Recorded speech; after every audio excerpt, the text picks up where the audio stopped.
Good evening. Adabars. Namaskar. Thank you. یہ بات میں کلکتے میں ایک بار پہلے سنا چکا ہوں بٹ اٹ بیئرز ریپیٹیشن.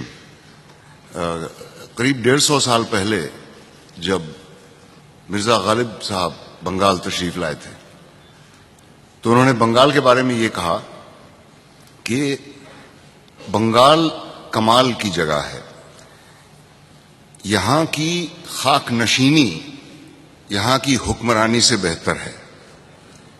یہ بنگالی 100 سال آگے بھی جیتے ہیں اور 100 سال پیچھے بھی.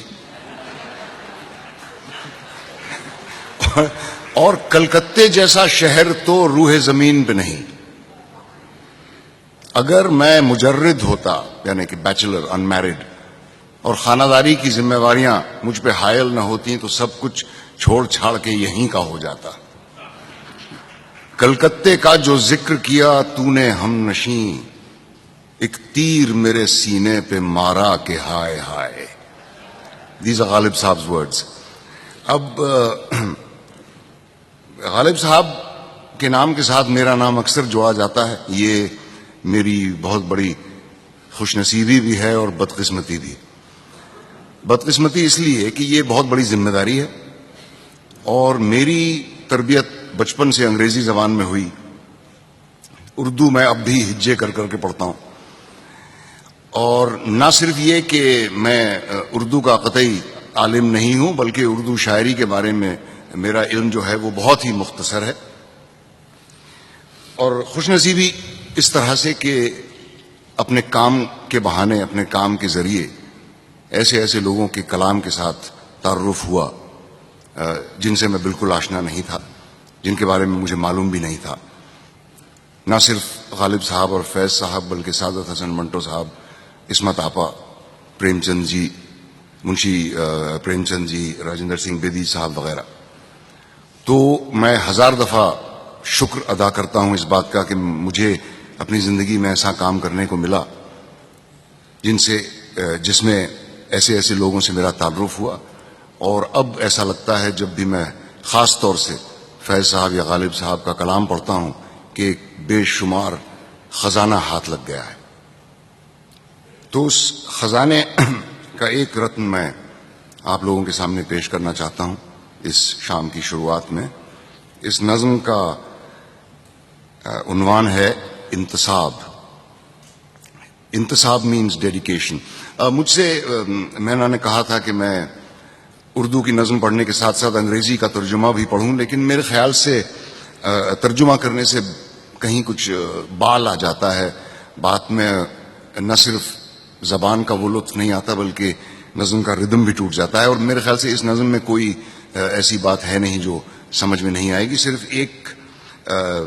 ایک جملہ ایسا ہے جو میں سمجھا دوں گا، حالانکہ جب آپ اس کا ایکسپلینیشن سنیں گے تو لگے گا کہ یہ بہت ہی سمپل تھا. انتصاب.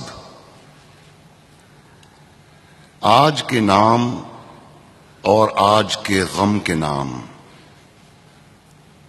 آج کے نام اور آج کے غم کے نام. آج کا غم کہ جو ہے زندگی کے بھرے گلستاں سے خفا، زرد پتوں کا بن، زرد پتوں کا بن جو میرا دیس ہے، درد کی انجمن جو میرا دیس ہے.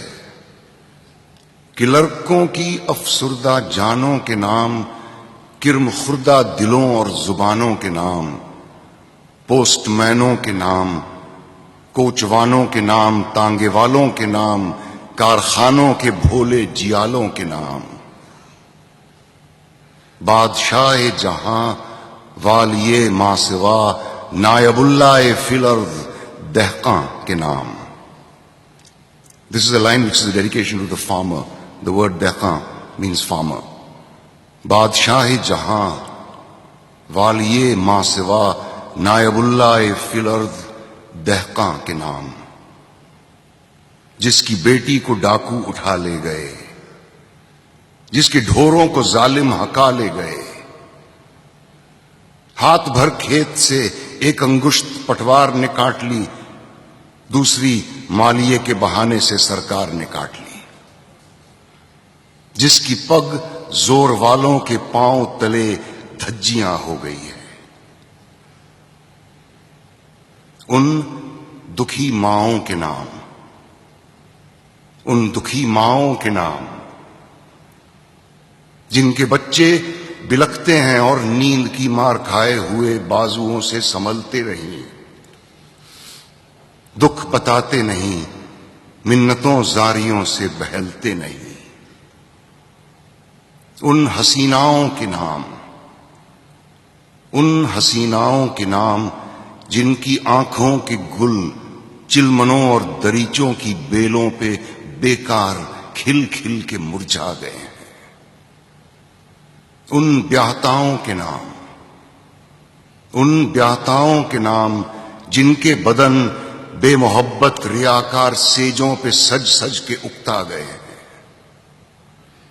بیواؤں کے نام، کٹریوں اور گلیوں محلوں کے نام، کٹریوں اور گلیوں محلوں کے نام جن کی ناپاک خاشاک سے چاند راتوں کو آ کے کرتا ہے اکثر وضو، جن کے سائے سے ہوتی ہے آہ و بکا، آنچلوں کی ہنا، چوڑیوں کی کھنک، کاکلوں کی مہک، آرزومند سینوں کی اپنے پسینے میں جلنے کی بو. طالب علموں کے نام، پڑھنے والوں کے نام، وہ جو اصحاب طبل و علم کے دروں پہ، وہ جو اصحاب طبل و علم کے دروں پہ کتاب اور قلم کا تقاضا لیے ہاتھ پھیلائے پہنچے، پر لوٹ کے گھر نہ آئے وہ معصوم، وہ جو بھولپن میں اپنے ننھے چراغوں میں لو کی لگن لے کے پہنچے، جہاں بٹ رہے تھے گھٹا ٹوپ بے انت راتوں کے سائے.